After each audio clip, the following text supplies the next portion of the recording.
view during the construction phase, although the citizens expressed concern. Nobody really addressed that. I heard no reply to the concerns how the increased traffic would affect this bus stop that's at the corner of 5th and Altman. Every morning and every afternoon during a school day, there is an incredible amount of traffic at this intersection.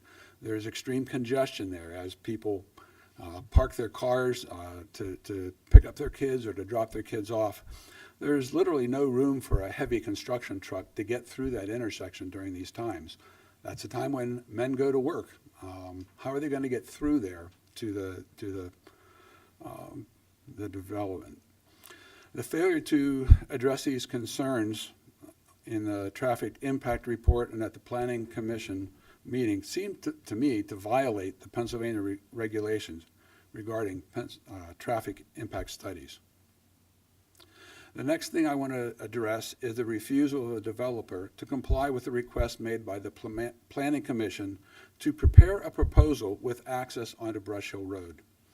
The lame excuse given at this final meeting had to do with the steepness of the road that would be required to reach this new development.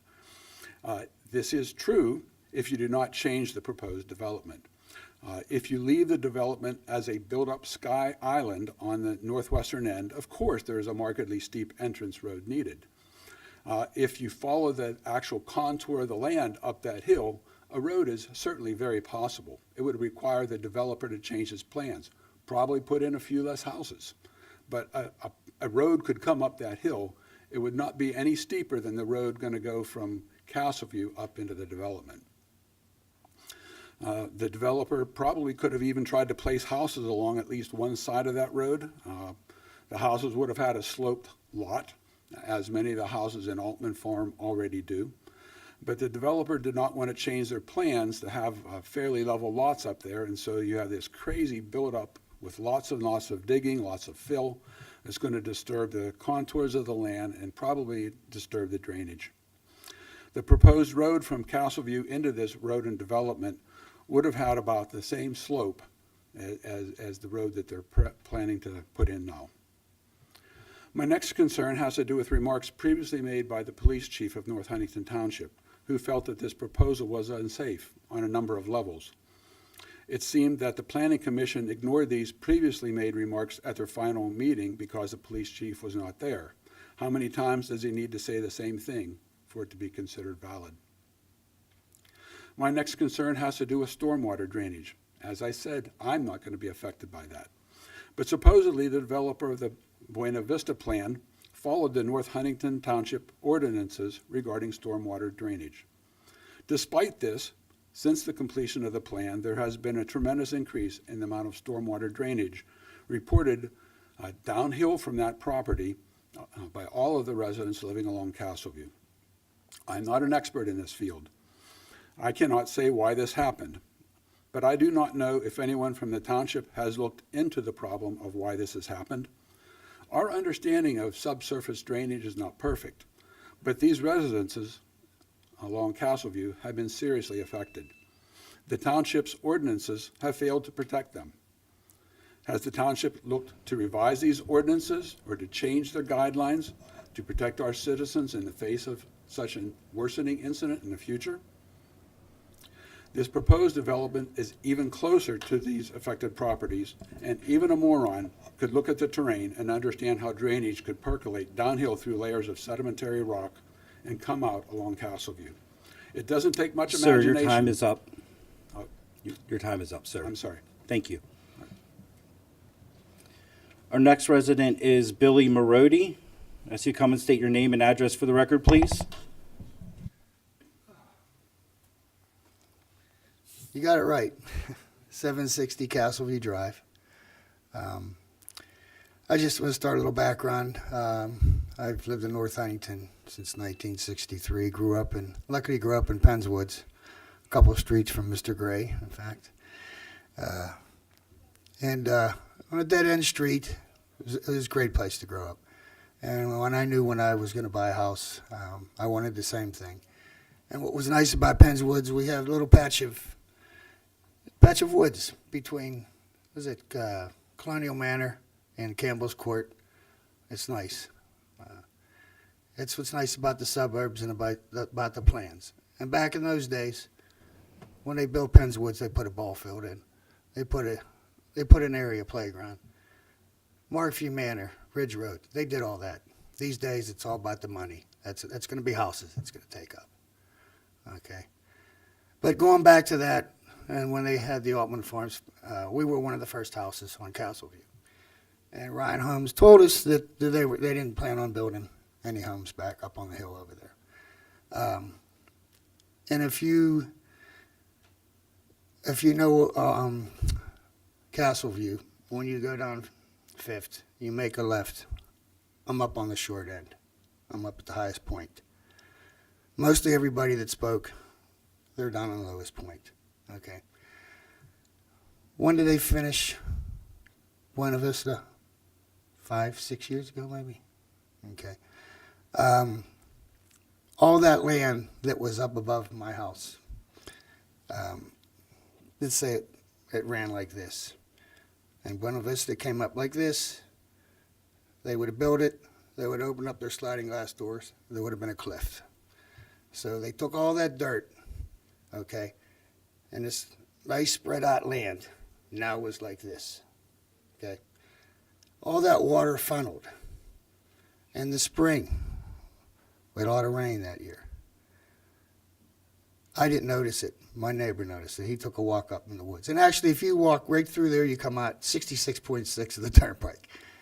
My son and I used to walk through there. But he called me up. He says, Bill, he says, did you see what happened? The earth dropped this much all the way across the top. Come down. Now, I have a deck. I have steps that go up. And there's a terrace that runs like this. And then there's drains. There are probably about 5 or 6 houses down from mine. All that water runs. That earth came down. My steps that were here that went up the hill back there. Okay. That terrace where the water's supposed to run, which I had steps going across. I had a little like boardwalk and a ramp going across, so when the water come down, it went underneath it. Now, what happened, now there's a pow. But this high. It came and landed on that terrace. Okay? The water ran down. Didn't go this way now. Come over my hill. Not only water come over my wall, I have a Versalock wall, but dirt. Okay? The lower part of my Versalock wall fell over. Okay? Year by year, I took some of this wall, moved it back, raised this wall up, put a little gully in there so the water can run down. The vegetation grew in, so nothing's sliding anymore. Okay? So I'm at the highest point. This happened to me. Everybody else is downhill. Okay? And ditto everything everybody else said. Safety-wise, I'm in a trucking business. You know what's going to happen to all those roads? And the turns and the site. The maintenance after you do build up there to get up in there. What's that going to cost you? How many houses? I know you guys want to have more houses, more families in North Huntington. That's great. Okay. But the priorities. I mean, how much money, how much revenue are these 40 houses going to bring? Okay. I'm not here to be worried about feelings. It's just the safety and what these people wanted, where they moved to, the neighborhood they wanted to grow up in, wanted their kids to grow up in. Okay, we like our little patch of woods back there. Okay, it's just if you would live there, you would like it too. But that's all I have to say. Thank you. Thank you. Our next resident is, looks like Tom Liptick. Ask you state your name and address for the record, please. Good evening. My name is Tom Liptak. I live at 8870 Hilltop Road in the Altman Farms plan. I'm here to read a letter to you guys from a neighbor of mine who unfortunately can't come tonight because of business commitments. Her name's Selena Henderson. Board of Commissioners, I want to first thank you for giving my neighbors and I a chance to speak to you tonight. My name is Selena Henderson. I live at 966 Altman Street.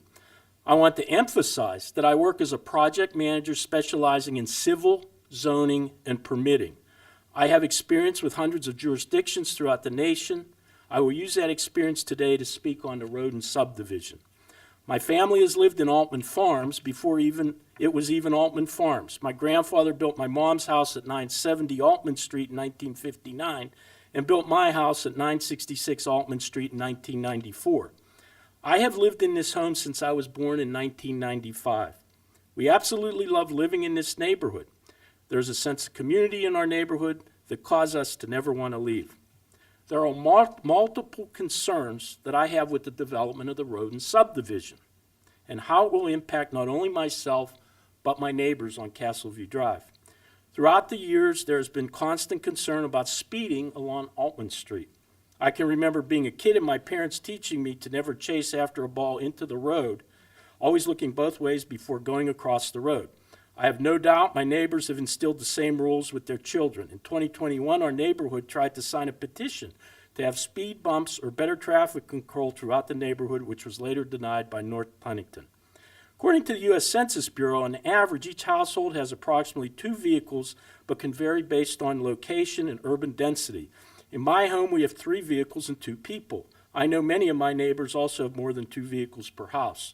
The road and subdivision proposes an additional 49 homes to be added to our neighborhood. Taking into consideration the number of vehicles that sit along the streets throughout Altman Farms, I figured 2.5 vehicles per home.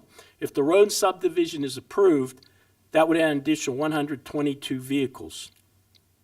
Sure, 122 vehicles might not seem like a lot, but let's take into consideration access to Lindenwood Drive. Our main form of entrances into Altman Farms is from Broadway Street, straight Route 993, and off at Frisk Street onto Gina Drive. How does North Huntington Township plan to protect our residents, children, pets from additional traffic? Referring to the traffic analysis completed in October of 2024, how is this an accurate study? In my experience, I've never seen a jurisdiction take 6 hours to determine if an area will be impacted by additional traffic. The study conducted was for one weekday, 7 p.m. to 9 a.m. and 4 p.m. to 6 p.m., and one Saturday, which originally was not completed. Gateway engineers did not consider the North Huntington Township Code of Ordinances. Let's move on to the Turnpike expansion project that is not anticipated to start till 2032. I personally spoke with Joe DiFiore with the PA Turnpike Commission about some of my concerns. What warrants a noise study when considering the expansion? Is the right-of-way Gateway engineers provided actually accurate? How will traffic be mitigated for the work? Between my own research and speaking with Joe, I find it quite interesting that North Huntington would approve the development of the road and subdivision. The right-of-way that Gateway engineers have shown on their proposed plans is only theoretical. Joe was able to confirm that this is subject to change. If the turnpike needs additional space, these brand new homes will be gone. Imagine the angry residents that just bought their new home and now need to be demolished within the first 10 years.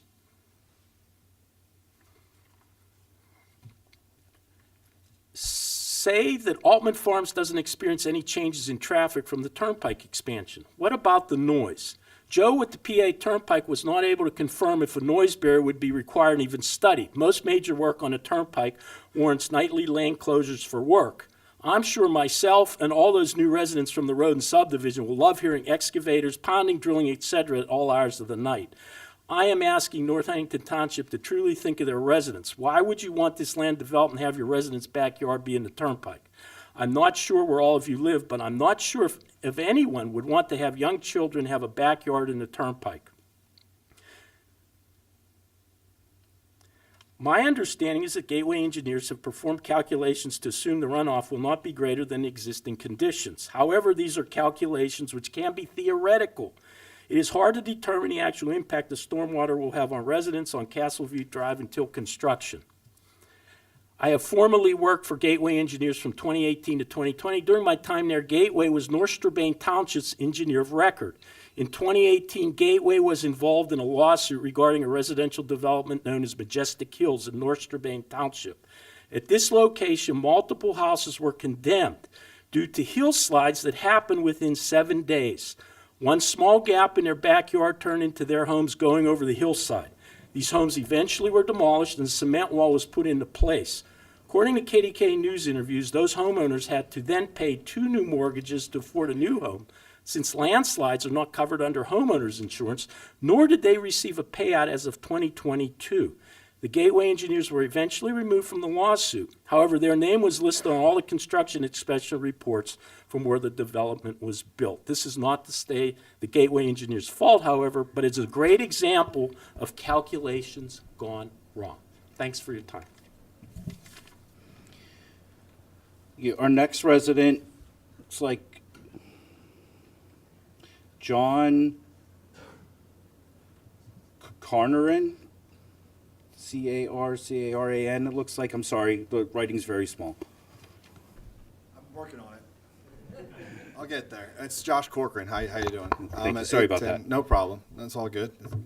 It's not the first time my name's gotten creative. I'm at 810 Castleview Drive. I'm not a North Huntington original citizen. I'm actually from Lancaster, Pennsylvania. I don't know if you're familiar with that area. There's a road there called 340 that's very busy. That's where I grew up. And I grew up on this very busy road that used to connect, it was called the Old Philadelphia Pike, to Philadelphia and Lancaster. And growing up there, although Lancaster's beautiful, it was a crazy place to live because our road was so busy. My dog, Rocket, got hit by a car. And I'll never forget that. So much so that I told myself that when I grow up, I'm going to live in a neighborhood. And if I can will it, I'm going to live on a street that isn't busy. And that's what I was able to do at a very, to me, a young age. I think when my wife and I moved into Altman Farms, we were like 26, and we were like the youngest people in the neighborhood for a while. That's not the case anymore. We have 2 little girls that are 4 and 7. And so this affects me directly because, what was this very calm neighborhood street, 2 cul-de-sacs, is now being proposed to be a throughway to another neighborhood with 2 more cul-de-sacs.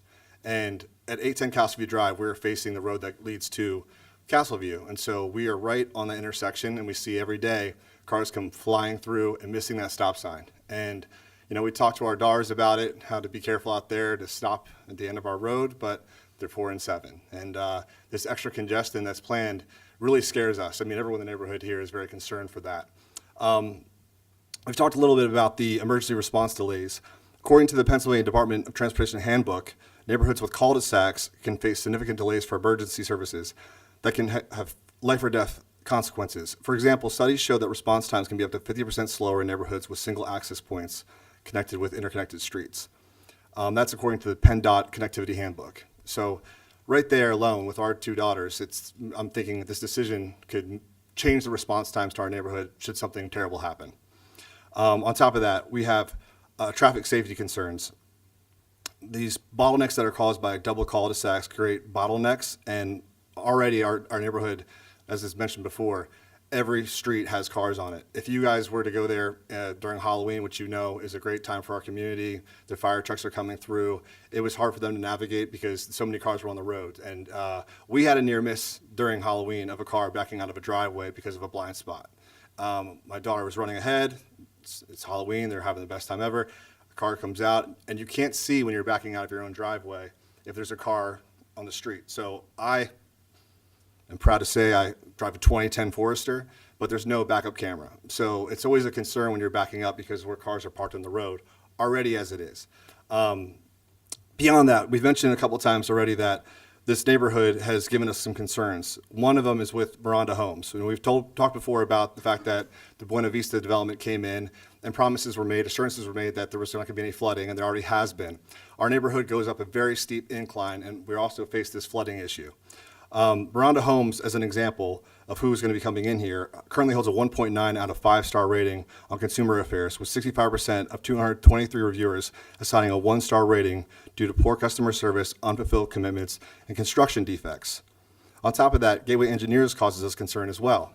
During the last meeting, the gentleman from Gateway Engineers said to the board that they did not sign an extension because they didn't believe they needed to. It was taking too long. And it's our belief that this vote that occurred last time happened outside of the window where it should have been extended. It was not. And I would implore you all to review the date where it should have been extended, it was not, and when the vote occurred. In a 2009 federal case, Gateway Entertainers was ordered to produce documents related to a sewer project after withholding relevant information in a legal dispute. That raised questions about transparency and document management, which again, if they did not sign the paperwork, is another example there of them not managing their documents, and critical infrastructure projects. So according to everything we've talked about so far, the road and development would be inconsistent with the committee's oath to uphold public interest. The project, as outlined, introduces undue risk to safety for our children, infrastructure, and environmental stability, while failing to provide the necessary assurances through complete and transparent evaluations. Protecting the community and fulfilling your duty requires holding the developer accountable for its inability to address and ensure against these valid concerns. The decision to prioritize the well-being of Altman Farms, Castle View Drive residents, our families, is not just a choice, it's an obligation that you took in part of your oath. And I'll tell you that, with 10 seconds left, this experience talking to the board up to this point, I don't have a lot of hope. And tonight with you in front of me, I hope that you'll give me that hope back. Thanks. Thank you. Our next resident is Nicholas Carroza. Ask you come and state your name and address for the record, please. My name is Nicholas Carroza. I reside at 2331 Guffey Road. Good evening. So first I want to point out something that I found while digging through the wonderful internet is that Zach Higgis, you acknowledged when you ran a good old boy network. Is that correct? You acknowledged that it was here and that you didn't want it to happen again? As did Rich Gray. He is an experienced at holding people accountable and exposing the good old boy network. So it's a known fact that the good old boy network is here in North Huntington, and it's probably been here since Raymond E. Tubbs and his big ticket fixing scandal, where actually Officer Bolden received his 18 counts of obstruction, but then went on to have a very successful career with the North Huntington Police Department. But let's stick to the topic. This housing project, as it was already stated by some of my fellow citizens, it's a big traffic hit. Police Chief Rizzo was concerned about the impact of the proposed development. He said that building 70 homes in an area where traffic would be funneled onto one road is very problematic. It kind of sounds like the sports complex, but traffic's not an issue there. Mr. Haggis, you were the only one that voted in favor of this. I believe that's correct. At least that's what the articles here say. However, when there was a nursing home or elderly home being built, you attended a meeting with your mother and father, and you were concerned about the traffic. I think we should all be concerned about traffic, considering, give me 1 second. Based on your statistics this year, North Huntington Police Department, your calls consist of 235 traffic accidents, 1,761 traffic stops, 280 traffic enforcements, and only 303 traffic stops on 30, one of the biggest drug corridors in our area. Only 4 drug investigations as well. So I guess people just aren't doing drugs anymore. And the reason this is so important to me is because of the very horrific accident that my family was in.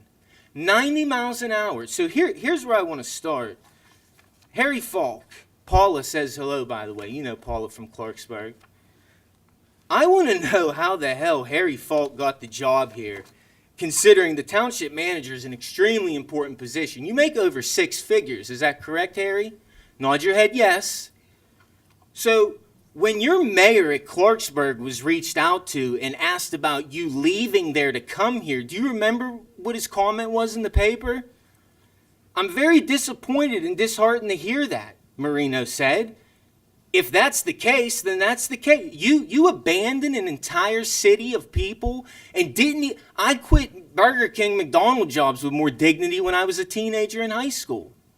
And where was the due diligence when you guys voted this guy up here and gave him 6 figures? And he's so important. You're so important, man. Township manager is an extremely important position in our community.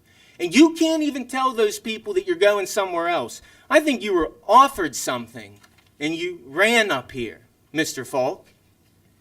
So let's talk about that accident. I'd also like to point out that you guys just lost one of your crash investigators, Ted Kukic, who was potentially forced out for doing his job. But it clearly states here that whenever an officer investigates a crash, these are your directives, police department, that whenever it involves a fatality or there appears there will be a criminal prosecution or that the injuries could result in fatality, she was taken to a level 2 trauma center. You then told me that Kukic had no training. I have Kukic's certificate. He was trained. These guys are a bunch of crooks and liars. Not all of them, but a majority of this board. So then let's go into what the affidavit of probable cause from the Pennsylvania State Police says, because then Rizzo decides to tell me that her accidents weren't life-threatening. On 7/25, I was contacted by Officer Lohr. You were supposed to call the crash scene guys to the scene, not 15 days after. Regarding the crash, he was investigating. Officer Lohr related that a 2013 Chrysler 300 operated by Nolan Mullen collided with a 2019 Ford Escape Kathleen Morscheid. During this collision, Morscheid sustained serious, life-threatening injuries. You guys are done.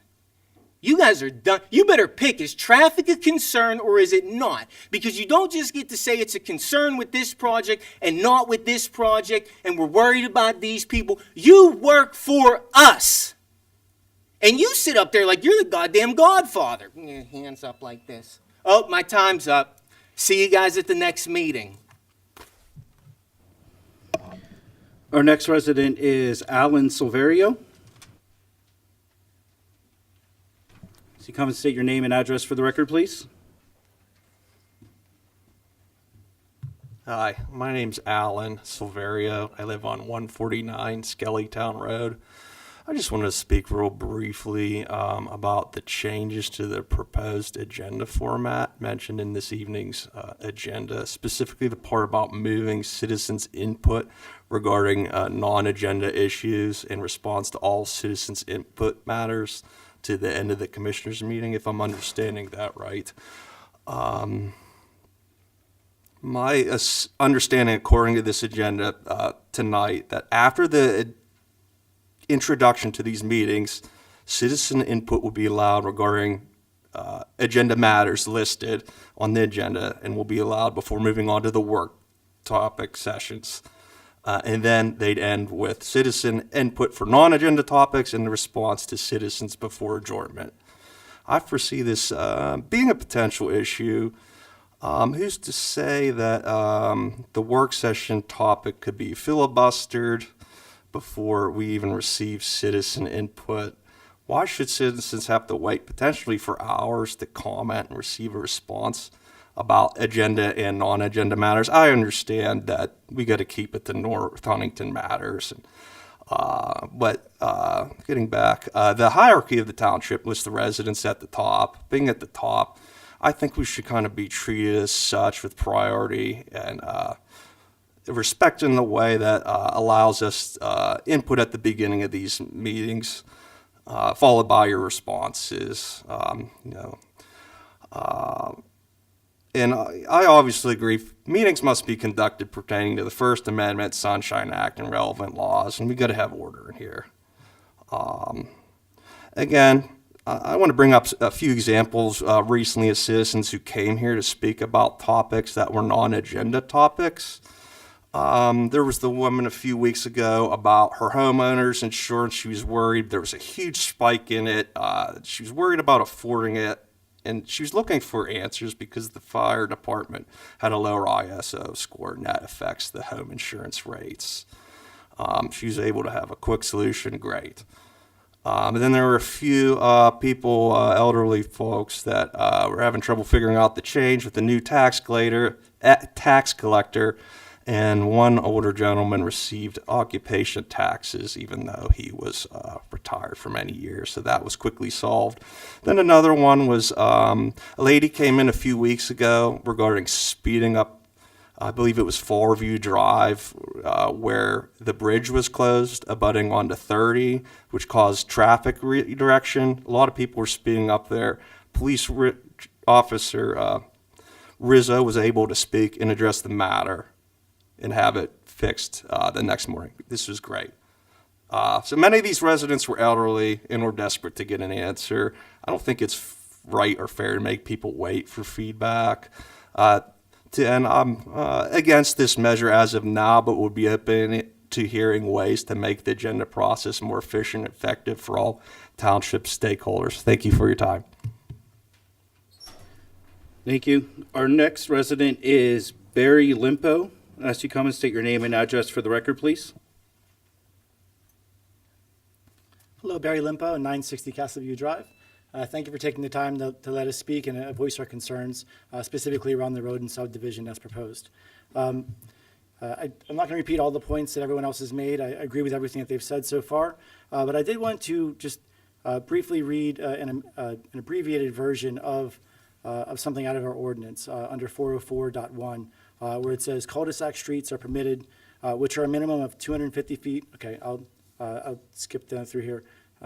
Where the total length from the last intersection does not exceed 700 feet, where a turnaround is, and it specifies what that would look like. And then it says, exceptions to this requirement may be granted by the Board of Commissioners upon recommendation of the Planning Commission with the concurrence of the Township Engineer, subject to satisfying other Performance 30 standards of this ordinance and not interfering with the public health, safety, and welfare. So I guess a couple questions. You obviously don't have to answer, but I'm just tossing them out there. Did the Township Engineer concur with making this exception? Has this been considered? And in the Planning Commission, this wasn't mentioned, so I just wanted to make sure that you guys were aware that this is here, and it does specifically say that it should not interfere with public health, safety, and welfare. So, 700 feet. Let's look at what we currently have at Castleview, because there was an exception to get to that. From the very beginning of Castleview, we're looking at 1,500 feet to the end of Castleview. This is just Google Maps, so if I'm off by a few feet, apologies. If you go from Altman to the cul-de-sac, it's over 2,000 feet to get to there. So this is a single road that is a single access for what is currently 49 homes as it stands now, from to get there on both sides of there. So that there are some concerns there to get, we'd obviously be even doubling it now, which is already double now. We'd be exceeding that by a lot. And there are reasons for these types of ordinances. So I did some quick Googling, and, general guidelines is that there shouldn't be more than, 30 to 40 homes that are in a dead-end road type of scenario. And the recommendation is 1,000 feet maximum. So again, we're exceeding these guidelines already, prior to the suggestion of adding an additional 40 homes. Some of the things that are mentioned when I do my research is, fire and emergency access is a concern. Specifically, the National Fire Protection Association suggests that actually no more than 25 to 30 homes should be served by a single access point on a dead-end street. So there are serious concerns here. When you have this many homes that are going in from a single point, if that single point is blocked, all of those homes can't get out. And this isn't like just a fantasy. This has happened since I've lived in Castleview for the 8 years I've been here. There was a vehicle fire where the access on 5th Street was blocked, and nobody could come in or out from that. And now we're going to double the number of homes there. Beyond that, the traffic. I'm not sure if you guys have been down Castleview or not. If you haven't, before you vote next week, please take a drive down there. This is a curvy, hilly road with often cars parked on both sides, where you're often having to wait for one car that's coming towards before you can go around. We can't handle the extra traffic. There's already a lot of people that like to enjoy to walk back and forth. This would be inhibited. I would be concerned that the neighbors up on the hill would have a sidewalk, where we would not. So they may be less inclined to be concerned about our safety because they have sidewalks, so their children have a safe place to walk. Another concern that I have is regarding water runoff. My backyard goes right up the hill where it's at. Again, when you look at these plans, if you take a drive up there, understand the land here. This is all up a hill. It goes up a hill, and then it goes back down the other side, and the turnpike's on the other side. There's already a lot of water that runs down into my yard, and it's a swamp about half of the year. If the water management isn't addressed, it's going to be a serious concern. I looked at the designs, and I do see that they have water management in plan for the streets, but I see a pipe that goes behind their backyards, but my question would be, is there a drain there from their backyard to catch the runoff from their yards? If not, I have serious concerns that more water is going to come down, and we're going to see some of the issues that others have mentioned. Beyond that, I know this is probably of no concern, but we do have a sizable population of deer back there that I love to see, including two beautiful albino deer, which are incredibly rare. And we have them right there. I can see them in my backyard sometimes, and it's a beautiful thing. And it'd be sad to have that go. So thank you for your time. Thank you. Our next resident is Mike Dorigi. I ask you come and state your name and address for the record, please.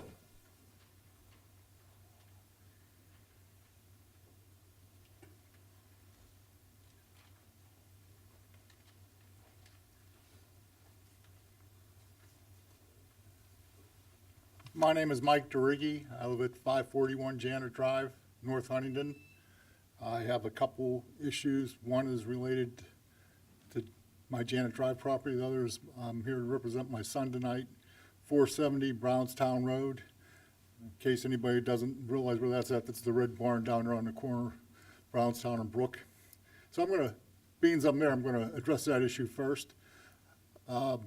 We have some water runoff onto the street, runs down the gutter, down to the catch basin at the bottom of the hill. It's probably over 100 feet. It runs completely in front of the neighbor's house, and it ices the road terribly. The neighbor's concerned about it. I wanted to see if there was a way to get an additional catch basin moved up on the other side of his property, to eliminate an icing hazard. Not so much a water hazard, but an icing hazard. The ice is there all winter long. It's there right now. I called up to the townhouse today looking for some guidance on who to talk to, and they said they would have somebody get back to me today. Nobody got back to me, so I took the opportunity that I'm coming here tonight to talk about that. So I'll let you guys hopefully look into that for me, see if there's something can be done to help alleviate an icing situation on that road. I know the kids walk up there to school buses go up and down there. It would be in everybody's best interest. Okay, that's the one issue. Other issue, as I said, I live at 541 Janet Drive. I'm still concerned about the proposed sports complex that's going to go in behind our properties on Janet Drive and Charles Drive. Simply put, I'm not in favor of it, haven't been in favor of it, don't know what you can do to make me in favor of it. I don't believe the township should become landlords to any sports complex, period. That's all I want. Thank you. Thank you. Our next resident is, looks like Mark Punzak.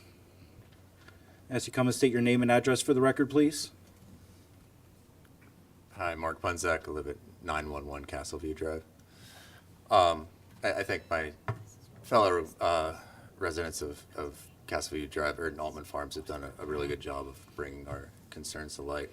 I myself have 4 young children under the age of 10, and as others have said, safety is a big concern.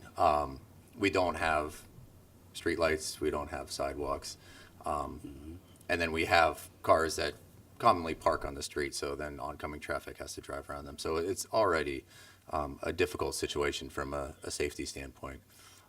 That's only going to get worse. So I guess road development or paid for a traffic study, but we know from our experience that a difficult situation is only going to be made worse by adding 100 cars to the situation. Furthermore, last time we were able to speak about the road development, we had some residents of Buena Vista who were able to come and speak about the extreme noise issues due to the turnpike that they have, because they don't have the hilltop and the trees to block the noise from coming off the turnpike. So as you can imagine, once the road development would go in and all those trees are knocked down and the hilltop is graded to the extent possible to build those homes, I mean, it's going to subject our entire development to that noise. And is there any plan to deal with that? I haven't heard of anything. And then, as has been talked about quite a bit already, is the issue with flooding and potential landslides from building all of those homes and disturbing all the earth on top of the hillside. Again, Gateway Engineers thinks it's okay, but just from the Buena Vista experience that you've heard tonight, we know that's going to negatively impact us. So I think all of us here are kind of at a disadvantage in that we don't have the money to pay for, friendly studies and friendly experts and friendly lawyers. So we're really relying on your judgment and wisdom to do what's right for us. Thank you very much. Thank you. Our next resident is Dan Conwell. So you come and state your name and address for the record, please.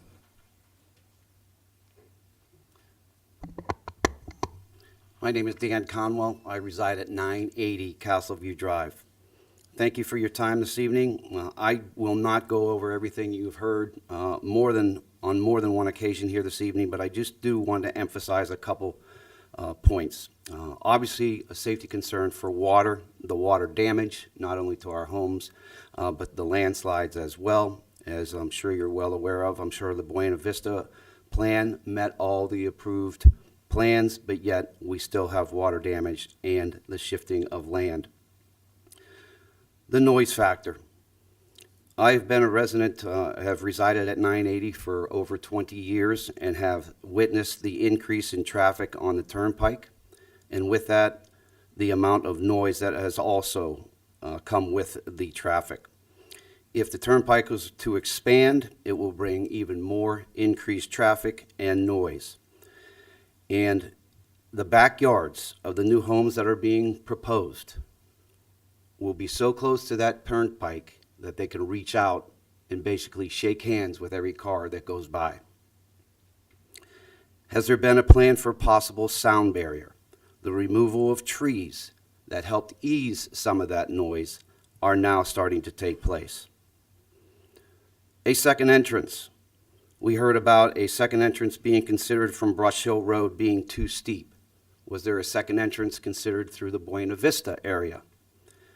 For those of you who were there on the night that we invited everyone, you realize how significant that incline is at Lindenwood, where the proposed plan is going to go in.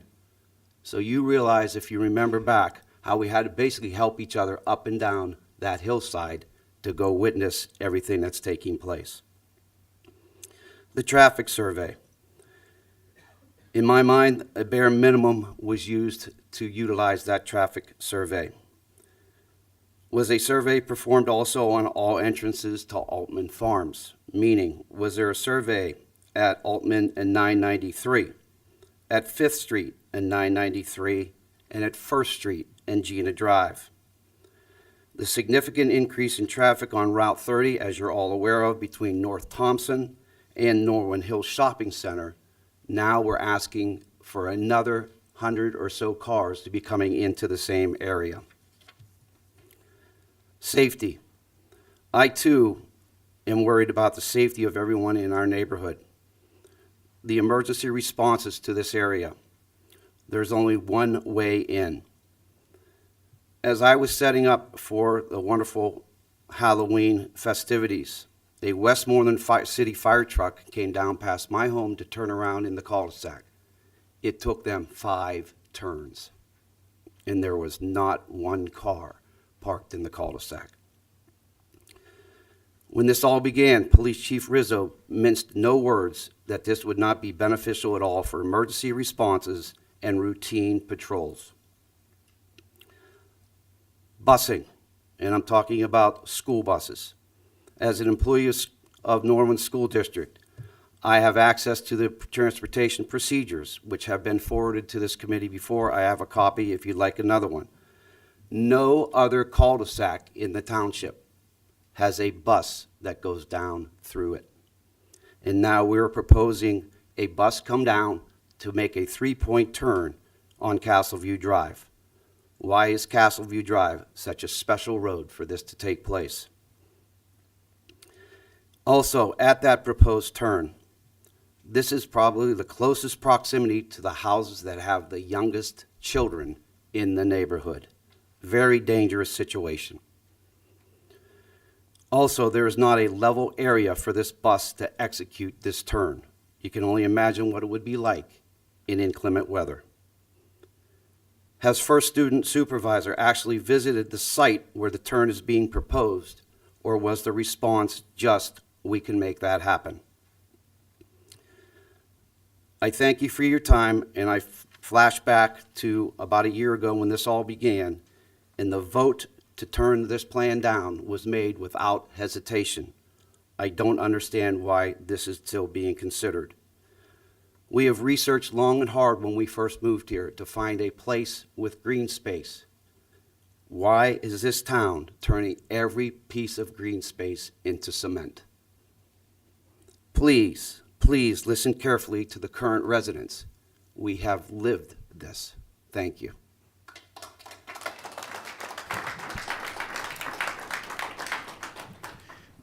Give a response to citizens' input.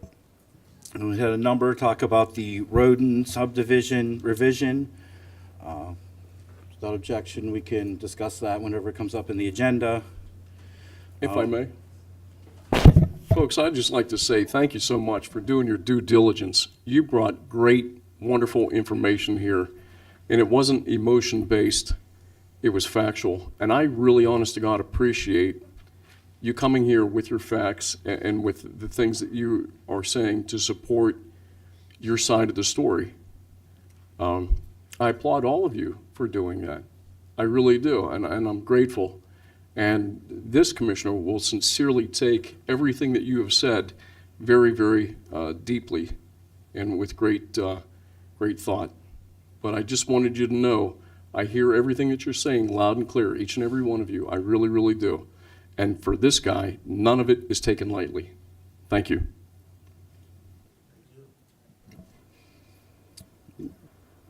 We had another resident speak about the changes to the agenda format. Again, that is on the work session discussion topics. We can talk about that then.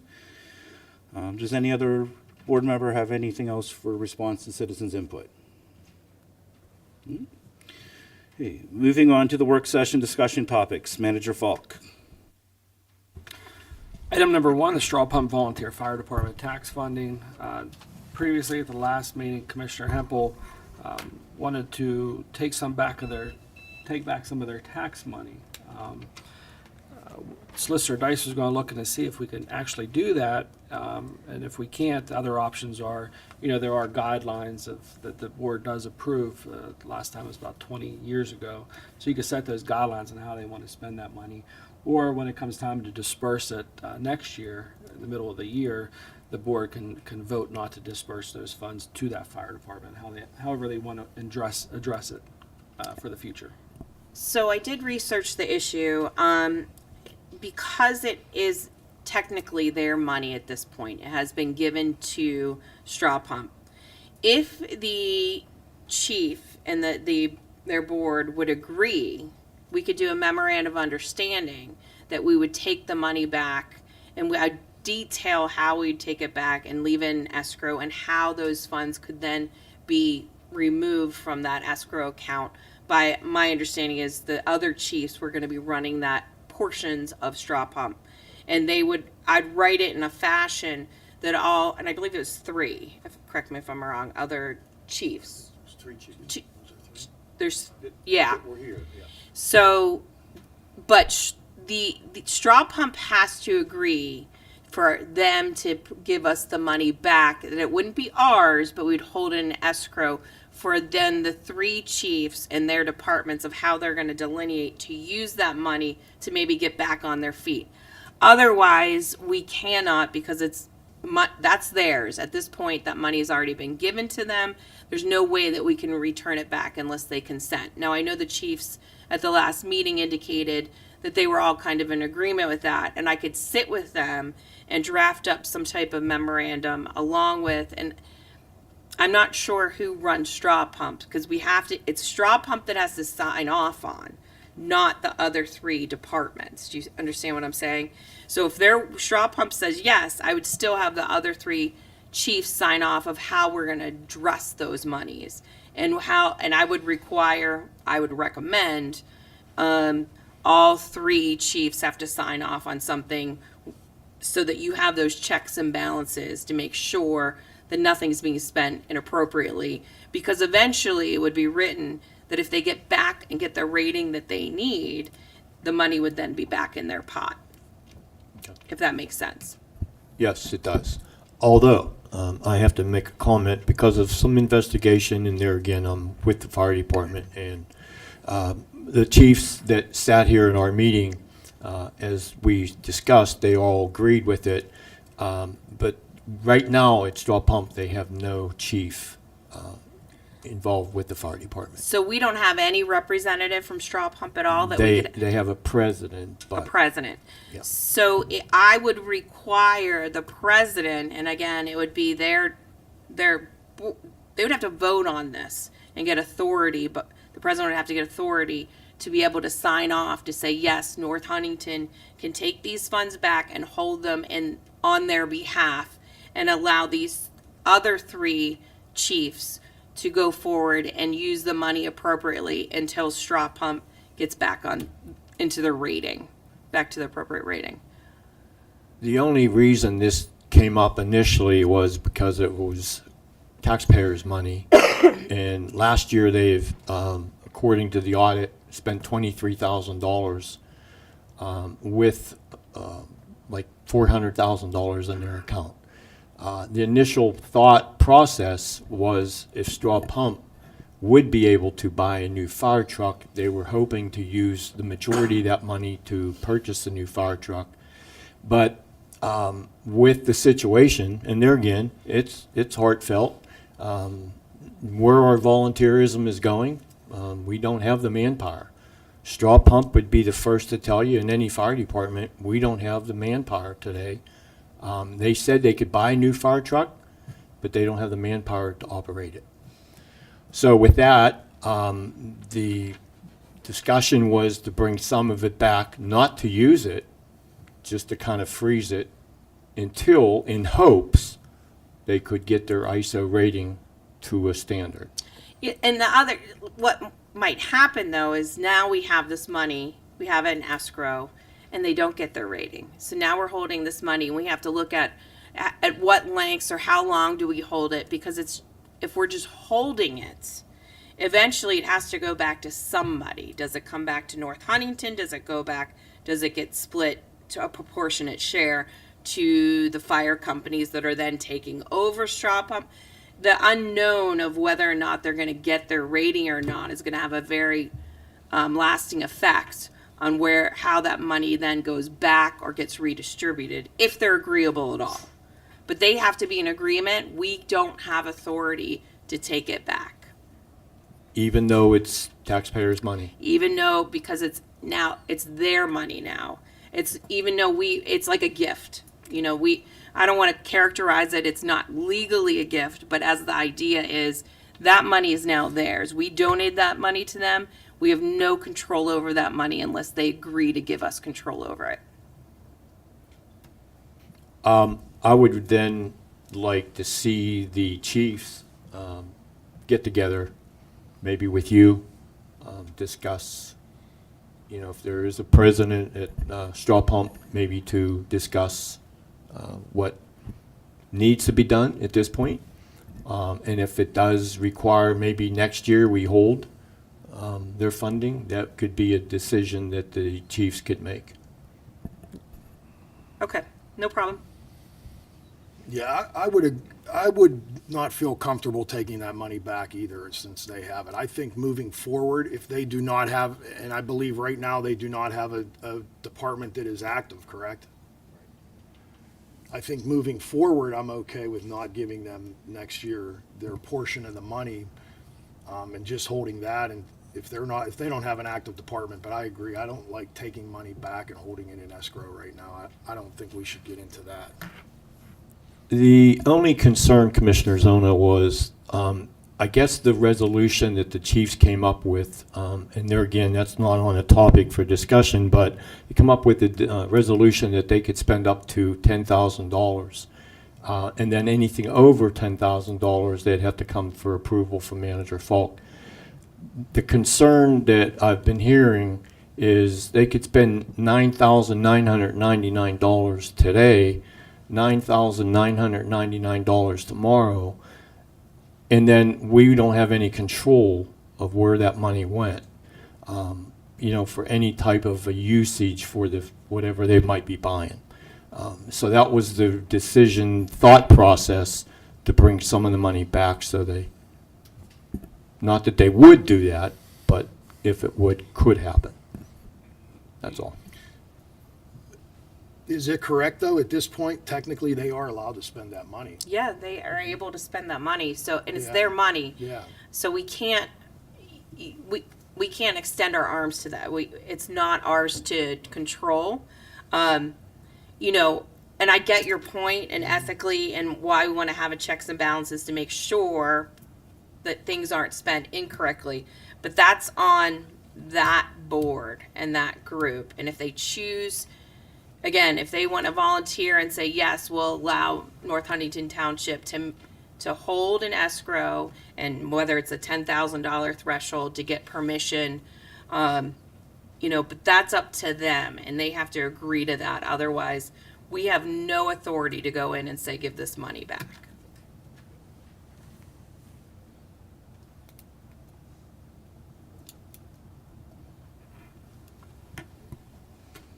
Anybody else have anything? I mean, I wouldn't be opposed to coming up with something moving forward for next year, for the next money that we would be giving out to the departments. I mean, I don't think at that point, if they're not up and operating and running a department and giving a service to our township, that maybe at that point, we shouldn't give them any more money. Right. I would be open to researching that or to come up with something in that line. Yeah, and as I understand it, each of the other volunteer fire departments are taking a portion of straw pump to. Correct. So you could delineate their proportionate share of whatever they're taking and pass it on if they don't get their ISO rating. Right. If they get it, then it's a different story. But I think that is the cleanest way to deal with the matter, in my opinion. No, that's fair. If I remember correctly, they do have limitations on what they can spend that money on, correct? I believe so. Correct, that's set through the policy that's already in place. So they're gonna have to spend the money regardless, on the thing, on the policy we've already come up with. So, yeah, I wouldn't mind reaching out to them to see if they want to do it, but I don't think we can really make them at this time. Okay, no, I wasn't saying to make them, I was just, actually off the record, but on the record, they had basically said it's okay. But that's through the chiefs. I'll reach out, see if we can get something together, and if that's the case, I'll draft up something for the commissioners to review. And then if we go down that path, we would do a memorandum of understanding and a resolution of how this would work, and we can create parameters. And again, we'd follow all the prior policies of how you would spend, what you can spend on. We're not changing any of that. It's just where the money is. Okay?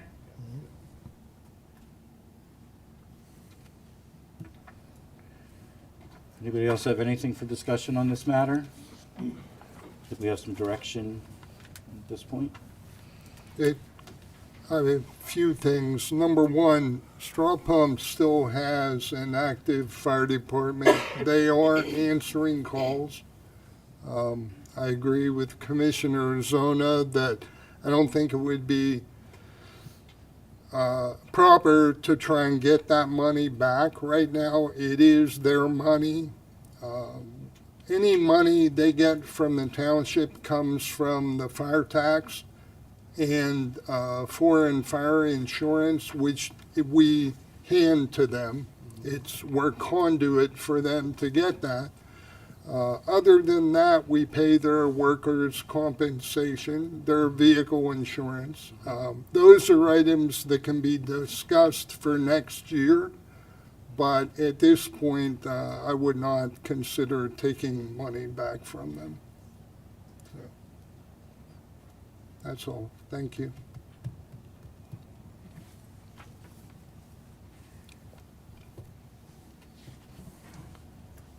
All right. Thank you. All right. Item number 2 is a tax refund for parcel ID number 54-06-02-0-055. The county inappropriately assessed that and had an error, and they were due a refund from the township of $495.40 for tax years of 2019 through 2023. you'll see that on the agenda for consideration next week. One last item under me is changes to the agenda. Staff discussed with President Atwood about moving the citizens' input for non-agenda items to the bottom of the agenda, and then just citizens' input for agenda items only. And the additional language was just, I saw other municipalities had some of this language, and just for all consideration and input, if the board wants to move those citizens' input to those areas of the agenda, and if they want any or all or none of that language. Again, this is just staff discussed it with President Atwood, and President Atwood wanted to bring it to the board for discussion. I think when staff brought this up, it was for mainly those involved with the planning and zoning, that sitting here waiting for everything to happen, and then finally getting their chance that they can leave, do our business first, then they leave, and then we can have the non-agenda. I know the school board does it this way. I'm okay either way, as long as the citizens get their chance to offer their input. But I thought we'd bring it to the board for discussion. I'm okay with it keeping it the way it is. I don't foresee it to be a problem. I mean, if that's the only reason that maybe the staff brought it up, is have some engineers or different people here for planning topics be able to leave a little bit earlier. And I'm sure they're getting paid to be here by whoever's doing their development. There's no reason why we got to change the way we do things because of them, in my opinion. And then there's going to be times where running tonight, for example, the agenda topic tonight for discussion is the Roden subdivision, and we had citizens input for about an hour, so that's kind of mute point to put that at the end, because citizens are still going to talk about it at the beginning. So I think just by a rare occurrence, we might have a meeting where no one's talking about the agenda, but talking about all the complaints to the township. And that's where it would run into where, the developers are billing their agencies hourly, things like that. So it's just an idea. It's up for the board to decide. Yeah, I'm good either way. I mean, as long as it still allows everybody to speak, but I mean, I'm okay with keeping it the way it is. And you're right, that is what the school board does. They have agenda items at the beginning and they have non-agenda items at the very end. But I'm okay either way.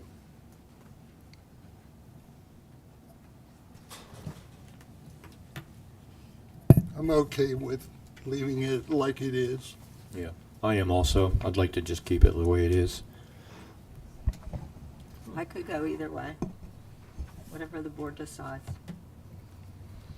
Well, since we're all putting effort into this, I might as well answer. Strangely enough, I'm actually going to go the other way.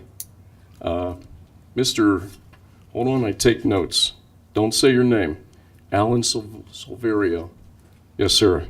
Brought up great points, by the way. Thank you.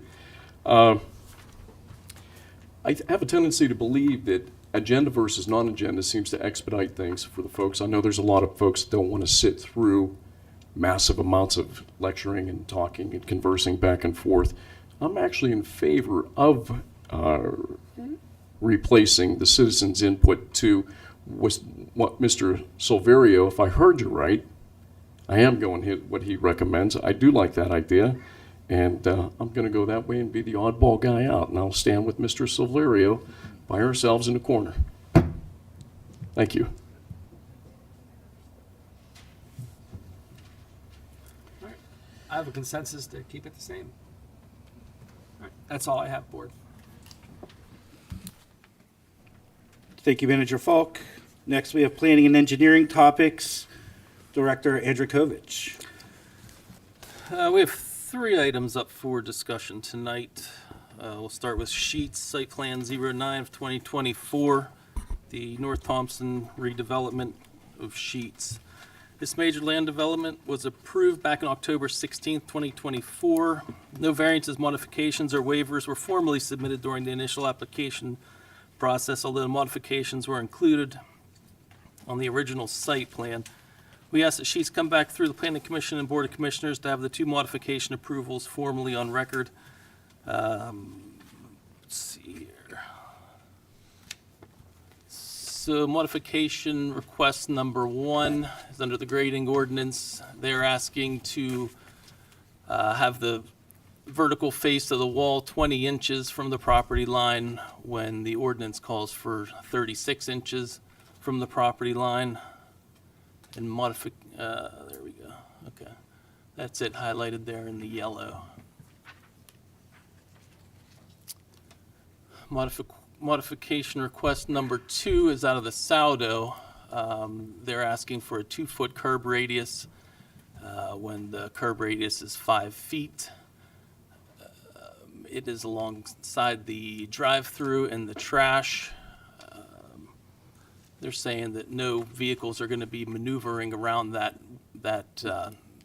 side there because of the trash dumpsters being there. So both of these modifications were reviewed by KU Resource, and they felt that there was no significant impact in the development of this. So with that being said, Planning Commission recommended approval of this by a vote of 6-0. And I will open up to any questions. Board have any questions for Mr. Andrikovich on the sheets matter? Seeing none? Okay, moving on to subdivision 13, 2024, the Roden subdivision. This is a major subdivision situated between the PA Turnpike and Altman Farms Phase 5. Roden Enterprise owns 37.7 acres. They plan to develop this site for construction of 49 single-family homes. Rhonda Homes is slated to be the builder. The plan was tabled last month because the applicant was required to submit a geotechnical report and conduct a transportation impact study. Wooster and Associates, a traffic engineering firm, has reviewed the applicant's study on behalf of the township, and they found no significant impacts. Justin DeRazio from KU Resources reviewed the geotechnical study and also found no issues. The applicant has also addressed all comments from KU Resources review letter, updated November 1st, 2024. Let's see. These two slides here show the grading plan. So there will be cutting and fill on the two cul-de-sacs on each end. Mike Ogan is here from Miranda. He can answer that better than I can. There were some questions that were brought up regarding the school buses and how they would navigate the proposed development. The township met with Rod Stewart, Director of Transportation from Norwood School District, and James Varner from the First Student Bus Garage. When Rod and James reviewed the proposed plan, they recommend the new bus stop would be added to the intersection of Lindenwood and Norwick, and did not feel that bringing the buses into the neighborhood was a reason to deny the plan.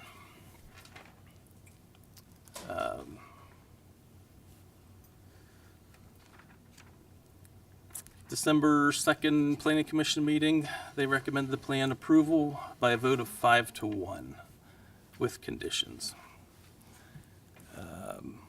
Mike, do you have anything you want to add? Yeah, if I may, Mike Ogan, Gateway Engineers, 122 West Brady Street, Butler, PA. Maybe just a little history, since you'd seen this plan about a year ago. We had a plan submitted with 70 lots. During that review process, it was unknown to us that the Turnpike was potentially planning a widening project. So we went from that point and we investigated that Turnpike because it was not known when we were here. And we did find out that they did have at least a preliminary plan in place. We worked back and forth with them for a couple months. I think we might have their plan up there. I don't know, Josh, we have that plan. This is the plan, right? That's the Turnpike plan. That's not our plan. They sent that to us and sent that to us in CAD format, where we could, integrate it into our plan. Yeah, I believe we have. So that's the area right there, just to give you what's going on there. We're the property north of that circle. north's up the page.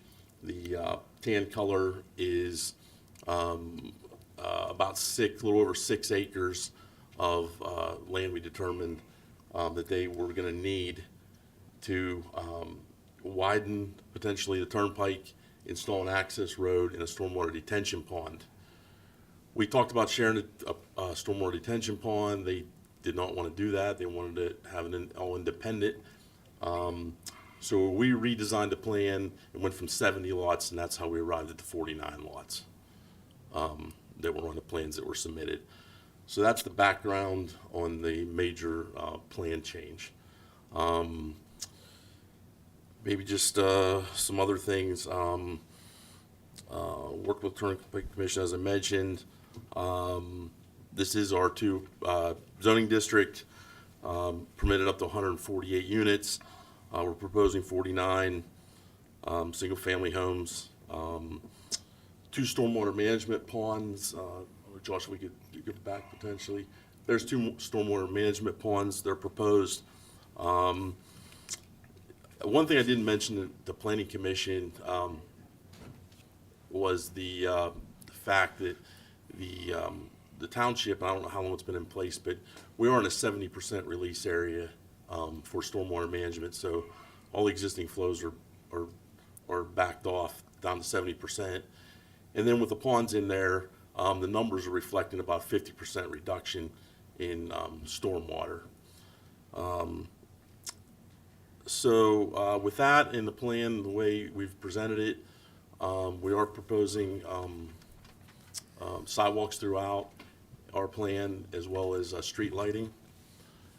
And with the current plan in front of you, there are no modification requests. As Josh had mentioned, we did address all KU Resources comments. We addressed Worcester, all Rooster's traffic comments at the time. And I guess we're just here to get whatever feedback you might have. We welcome any questions.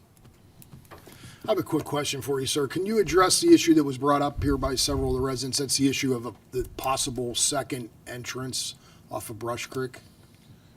Sure. I don't know if we could look at an overall plan. I at the Planning Commission, I took a look. I believe I gave the map to the one gentleman that was there.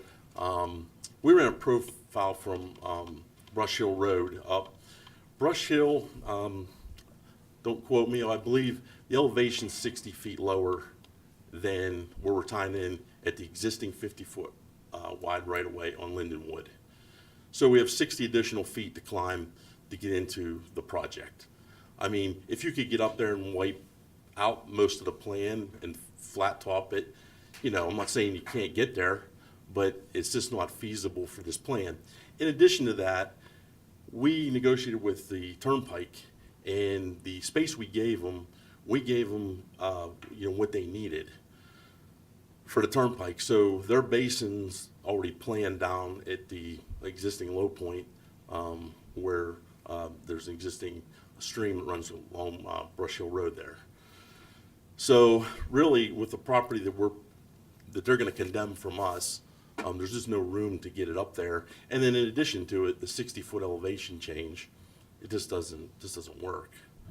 So that's where we're at. I provided a plan and a profile of that. That just proves how high up that is and how much water flow you're going to get off of that elevation. So if I remember that land, when I was a kid, I used to go back there and hunt. That 60 foot was not there. Who put it there? I'm not sure I understand what you mean. That 60 foot was not there. That was not original to the landscape back in the 70s when I used to hunt that property. So that has changed. But if I may, okay, sure. That makes my point and your point mute, because I'm going to go 2 steps further. I'm going to go 2 levels deeper. You guys are now officially at 49 homes, right? Correct. And you seceded from 70. Correct. That's my second point. Now here's my third point. I've got people in this audience that are willing to testify. Who is the original builder on that property? It's not you guys. Who is it? Who was the original builder to the homes there? Is it? I heard Ryan. I heard Ryan. I Thank don't know you. that for a Okay, fact. Ryan. Ryan made a verbal and possibly a written promise that that property that is now, that you guys want to build on, was not going to be buildable, nor was it going to be sold to anybody to build. So the good citizens of this road bought their properties with the promise from Ryan that there was not going to be any further building, making everything that we are talking about moot. See what I'm getting at? So if Ryan said that verbally and on a piece of paper, my question is why is that land for sale and why are you guys even looking at it to build? I'm not aware of any of those statements. They were made, those statements were made tonight in the audience. Okay. I don't know if they're, I take notes. that's okay. Yeah. I don't know where that came from. Okay. I've never heard that. There's an existing 50-foot road for Lindenwood Drive that was, if it wasn't going to be developed, this is my own personal opinion. Sure. Wouldn't think that would have been set up for utility extensions and roadway extension. So it appears that it's available to be developed. As far as the landscape of the land, I don't know years ago if that something ever been done there. I think there's fairly mature trees on that, but it's a fact that if you look at the topo, Okay. which was all surveyed, Yeah. Brush Hill, the difference between where we're at on the top of the hill, Brush Hill, and the top of the hill, and Lindenwood and Castleview, there's about a 60-foot elevation change. It's 60 foot more on the Brush Hill side. So it could have changed. I don't have a record that it was. You said it wasn't there Yeah. before, but it is there now. Back in the 70s. Ryan, could you go back, or Josh, go back a couple. Go to the elevation. There we go. Yeah, the elevation lines. What is the elevation per every line in regards to this map, per the legend? How many feet? Well, the The in-between topography. The in-between ones are 2 foot, and the Okay. darker ones are 10 feet. That's a lot of lines. Sure. And what I'm trying to say is, that's not natural. That was not natural, unless it's a cliff. And if I remember right from back in the 70s, we used to walk that, and there wasn't there. But again, regardless, it makes my point moot. When I've got people here saying that Ryan promised them that there would be no more, so there was a verbal and if the question is, if there's a written, and Mr. Barry Limpo also brings up a very, very good point about the 700 feet. Now, if there's an ordinance, and you guys are well beyond the 700 feet into each one of these cul-de-sacs, where's the variance? We are not beyond the 700 feet. We are specifically under the 700 feet from the intersection. Okay, From our proposed intersection, each cul-de-sac is less than 700 feet, okay, not requiring a modification. okay. Excuse me, please. The question was Lindenwood. There's 2 houses that have driveways on Lindenwood. That's why that little section is there for 2 people to access their driveway. Can I make a comment to that? When we were moving in there 27 years ago. The time for citizens' input is over. He's had more than 5 minutes. Commissioners have any other input? No, I do not.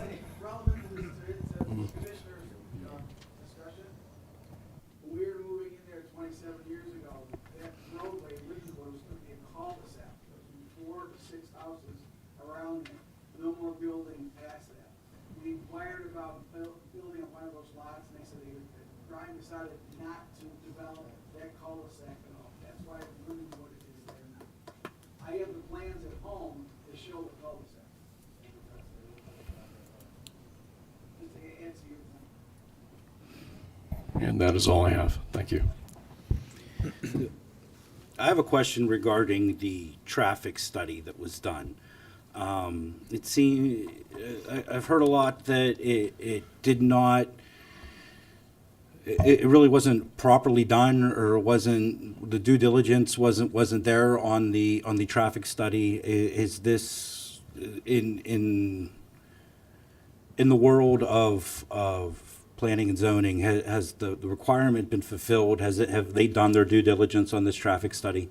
Yeah, so we went over this at the Planning Commission, and Josh from Worcester did clear up that it was done as according to what they usually do for residential developments.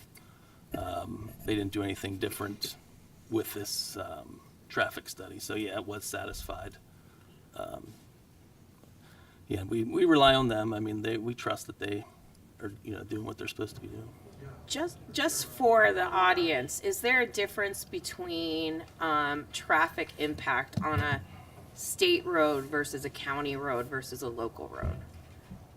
What was the question? I'm sorry. So when there's traffic impact studies done, when they look at the type of road, do they have different types of ways they look at? If it's a state road, they might have different requirements for a state road versus a county road versus a local road. Yeah, so they do. Actually, the email that, I'm sorry, I forget your name, but the email that was sent with the information regarding the traffic study requirements, that was actually for a highway occupancy on a state road.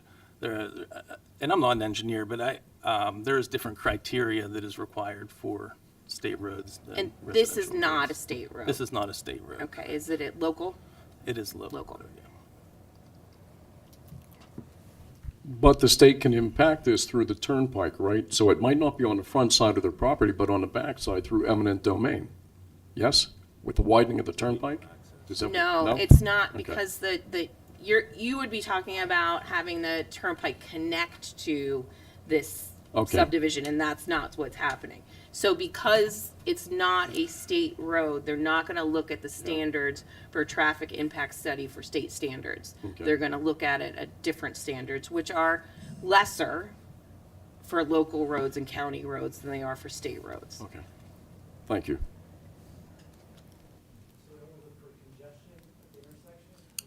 I'm not saying they don't look at congestion, all I'm saying is the standards are lesser.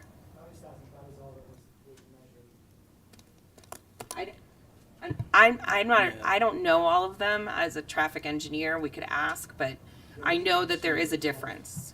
We were never presented or we're able to receive results, we're just told, it's okay to pass. Any other commissioners have anything regarding the road and revision? I have one question for Director Ampicoja. I approved the plan the first time around, and I asked a question that there wasn't anything at that time that we could vote no on the plan. I'll ask the question again. This fits in all our zoning ordinances and planned residential developments as far as meeting all our policies and procedures. They meet them, correct? They do, correct, yeah. To this point, we look at things kind of black and white. They meet our ordinance, they meet our engineering. They were approved, by everybody. So, and I get everybody's concerns, but, we have to look at it from a ordinance and engineering standpoint, and they do meet everything at this point. All right. Thank you, sir. And I would just have a piggyback question to that, and I would ask that to our solicitor. We do not have, if everything is approved through our ordinances and all of our standards, we have no legal standing technically to deny that? As long as they're satisfying the requirements of our ordinances, and there is not a request for, if it was a variance, they could go to the zoning hearing board and go through that process. I'm not hearing that there's any type of request for alteration or Yeah, modification. there were no modifications, I don't believe. So at this point, you're correct, that as long as they satisfy our ordinances, we would be hard pressed to deny moving forward. Thank you. But just a point of motion, this board can deny, and then it goes to a higher. Is that correct? It doesn't have to go to a higher, it could be denied and they may not appeal, but there is a right to appeal to the Court of Common Pleas should it be denied and they choose to want to follow through with looking into that. So just for clarification, if I heard you right, if this board denies, They have the right to file an appeal, gentleman at the podium, and his organization has a right to appeal. And that Correct. appeal goes to, Court of Common Pleas of Westmoreland County. Of the county. It'd probably go before Judge Harry Smale. I can't say that for sure. He does a lot of the land use litigation. Also Judge Shear. However, it would go to the courts, correct? okay, so just for clarification, this board does have the right to deny if they so desire. Absolutely, you Right. have a Okay. right. Thank you.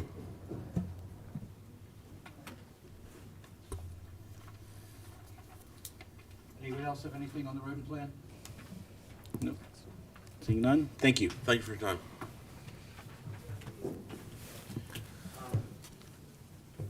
Sorry to do this. I'm counsel for the applicant, and I thought in light of that most recent discussion that took place.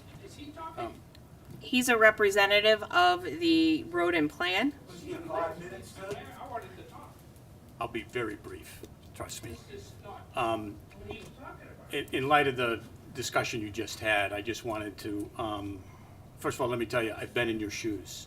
I was on a planning commission for 20 years and on council in the town where I live for 10 years. So I've been sitting in your chairs. And I do appreciate your comment about appreciating the comments that you get from the public, because they are important. But I know from sitting in that chair that it all comes down to a process that's dictated by your ordinances. And your ordinances say, here's what you need to provide when you submit an application. Here's what the residential plan has to show. It has to show lots that are in conformity with the ordinance. And here's the information you have to provide to support that plan. You have to provide geotechnical information. You have to do a traffic study. You have to do stormwater management design. And then all of that is reviewed by the experts in those fields that you retain at the municipal level in order to review that information. And as has been said, where the application you have before you meets your ordinance, while you might have the ability, I wouldn't call it the right, to turn it down, when you're doing that, you're violating the law. And that becomes the basis for the appeal that is then taken. Trust me, my client does not want to take an appeal. That's not why it is proceeding with this project. What we'd like to do is get the approval in accordance with the ordinance. And we have spent the time and the effort and the money, in fact, to get that done, to get those things approved. So, last thing I just want to say, you got to be careful. No, it's not a threat. It's not at all a threat. You have to be careful sometimes about what people generate from the internet or what they do on their own investigation. And what I want to say is, someone mentioned something about some rating that Miranda Homes had. I don't know what the basis of that was or where it came from, but what I will tell you is, Miranda Homes has been in business since the early 1970s. They've been building homes for over 50 years in this area. And if there was a problem, of a basic problem with the type of their homes, they wouldn't still be in business. There are lots of people living very happily in Miranda Homes homes. And the intention is to build homes that will be an addition to your community and will be well received by the people who purchase it. So, thank you. I didn't need to say anything further, but I appreciate it. And those homes, okay, so we sit up here duly elected to represent our constituents in our township. I have a responsibility to represent the concerns of my constituents. Otherwise, I have no right sitting in this chair. None. Sure, I get that. So with that said, even though there are laws, and I'm not saying that you're disrespecting the chair, because I know that you're not, because you said you're not, but I have to respect the people. Understood. And if the people come to Eric, and this is a representative republic, and I'm representing these people, and I'm hearing their concerns, I can't be, and I'm using this loosely, I can't be threatened to say that I'm violating the law as a representative of the people that's concerned for the people, that I'm saying this guy is going to vote for the people. Understood. Yes, sir. Understood completely. Yes, sir. Yeah. And you understand I the do. position I'm in, and. It gets sticky. All we're saying, yes. But I just, exactly.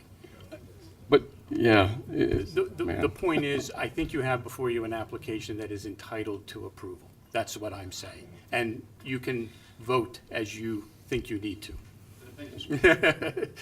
Fair enough. Thank you. And that vote is based on the people. I understand. It is. It's not my personal feelings. I understand. But in this case, it is. But I believe what they're saying, and you guys get what I'm saying. Sure. I love the people. Right. And I'm going to bring back an old term from the 60s or 70s. Power to the people. Because the nation wouldn't be here if it wasn't for the people. Understood. Thank you. Thank you very much. Thank you all. Appreciate it. Does any other commissioner have anything regarding the rodent plan? Okay, moving on to the last one. Subdivision 17 of 2024, the Fox subdivision. This is a proposed subdivision located off Hontown Wendell Road. Richard and Celine Fox of 1900 Hontown Wendell Road own 25.727 acres that border Hontown Wendell and Ipnar Road. They would like to subdivide off 5.688 acres on the Ipnar Road side for a proposed single-family home. The proper paperwork has been submitted for the Component 1 planning module. Both lots meet the minimum dimensional requirements in an R3 zoning district. The Planning Commission recommended this plan for approval 6-0 with the condition of sewage planning approval from the PADEP. Here we have the existing 25-acre parcel. Here we have Lot 1. It's now 20 acres. Lot 2 is the new parcel, which would access off of Ipnar Road. That's going to be the 5.668 acres. The orange shaded area is the alternate site for the on-lot sewage disposal. When you subdivide, you have to have the primary site and an alternate site. The alternate site is in that easement granted by lot number 1. Any questions from the board? No questions, that's all I have. Thank you, Director Andrikhovich. Thank you. Does anybody have anything for old business? Any further board comments? Seeing none? Yes, yeah. I Go ahead. didn't know whether to bring it up under old business or further board comments, but when we came in tonight, we have a land lease laying in front of us that we haven't seen before.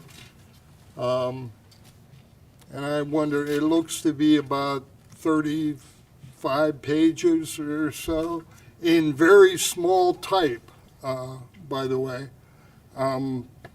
What is the plan and is this public document yet, or what's the plan? If I may, so the commissioners asked me to start to draft a ground lease regarding the sports complex. This is the first draft. I have questions, so I would like to go through it in executive session with commissioners, and be able to go through everything until we get a final draft that you all are agreeable to. If we don't, as I understand it, the majority says yes, then move forward, then it will be provided to the public and to actually negotiate with. Right. So Thank you. there's a lot of questions with it and things like that I still want to go over with you guys. Thank you.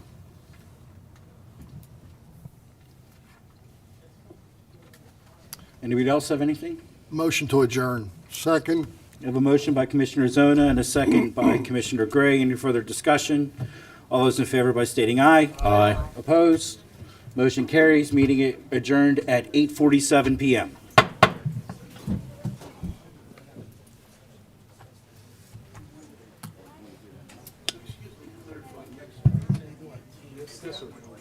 Yes, sir, 7 o'clock.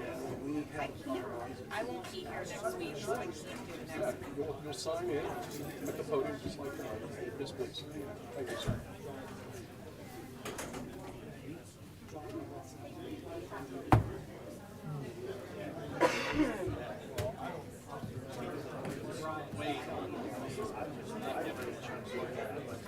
There's a whole bunch of little. I apologize. I wanted to do a track changes so you guys could Yes, see. sir. Spoke well. Yes, sir. Executive session for personnel. I know what you're going to say. Yep. Where were you standing when we were talking about the sports car? I just read it over the holidays. Yeah, I mean, I'm not prepared to discuss it now. I think we need some time. Digest. Thousands of dollars in Taylor Roof. I knew that you were going to come to me with this. I just absolutely did. And I heard everything. Yeah, there's a lot in there. Okay, yeah.